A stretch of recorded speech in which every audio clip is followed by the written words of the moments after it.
mga kapuso, talent and riz ang isi-showcase ng Sparkle Stars na makiki-A sa bagong Gen Z series ng GMA na Maka. Di raw basta-basta ang kanilang dinaan ng audition sa setting Relate Much ang kabataan. Makichika kay Lars Santiago.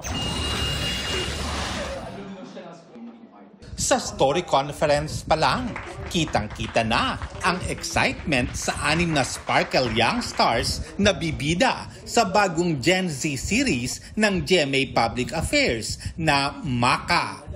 Bibida sa weekly teen-oriented show sina Zephanie, Marco Massa, Ashley Sarmiento, Dylan Menor, Olive May at John Clifford. We're so excited. Medyo nakaka-pressure po. Nandun po yung talagang gusto namin na maibigay yung 100% namin. So, we're very excited and we're so grateful po. Yeah, I think good pressure naman to kasi parang mas invested na rin ako sa character ko.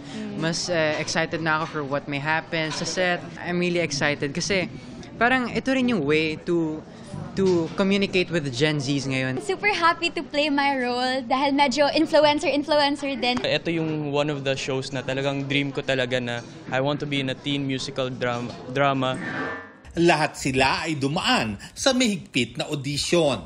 2 beses na nagkaroon ng callback. I'm so happy and thankful na makakasama ko silang lahat. Sobrang saya po. As in, nung nabasa ko yung message, like, seryoso ba to? Seryoso ba? Ang Maka ay tungkol sa 6 na high school student na naka-enroll sa Arts and Performance section ng isang public school, ang Douglas MacArthur High School for the Arts. At dahil nasa Arts and Performance section nga sila, sa audition pa lang ay nagpakitang gilas na sila sa pagkanta.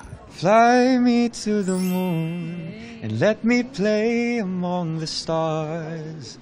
Let me see what spring is like on Jupiter and Mars. Okay, may nanalo na. In other words, please be true. Ayaw pagbuot, sige na lang taanik. Ha, ha, ha, katawa.